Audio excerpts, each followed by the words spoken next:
ఓం శ్రీ మాత్రే నమః.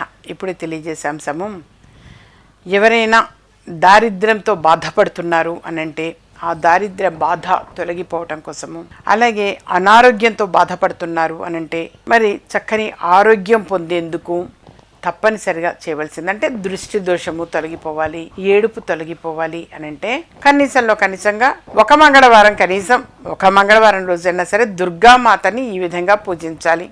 ఆ తర్వాత మీకు ఎన్నిసార్లు చేయాలనిపిస్తే అన్ని మంగళవారాలు చేసుకోవచ్చు, ఇన్నే చేయాలని ఏమీ లేదు. ఒక మంగళవారం నాడు కనీసం ఒక అరటాకు అనేది తీసుకొని వచ్చి చందనంతో అంటే గంధంతో ఓం దుమ్ దుర్గాయై నమః అని రాయండి. చందనంతో రాయండి అంటే గంధంతో రాయండి. జస్ట్ మీరు చేయాల్సింది గంధంతో ఓం దుమ్ దుర్గాయై నమః అని రాయండి చాలు.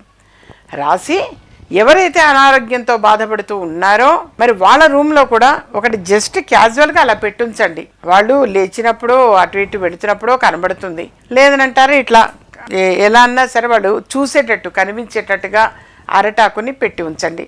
ఇలా ప్లాస్టర్ పెట్టేనే ఇలా అంటించవచ్చు గోడకి.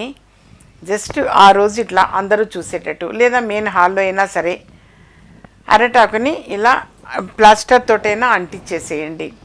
ఆ ఒక్కరోజు మంగళవారం రోజు ఎవరైనా వచ్చినా చదివితే మంచిది. మీ కుటుంబ సభ్యులందరూ కూడా దాన్ని ఎక్కువసార్లు చూస్తూ ఉంటారు, చదువుతూ ఉంటారు. అప్పుడు ఆ నెగిటివ్ అనేది పోతుంది నాన్న. దీనివల్ల ఏమిటయ్యా అనంటే దారిద్ర్యం దూరం అయిపోతుంది, అనారోగ్యం దూరం అయిపోతుంది, చక్కని ఆరోగ్యం పొందగలుగుతారు. అలాగే నరదృష్టి, నరఘోష, ఏడుపు ఇవన్నీ కూడా తొలగిపోతాయి.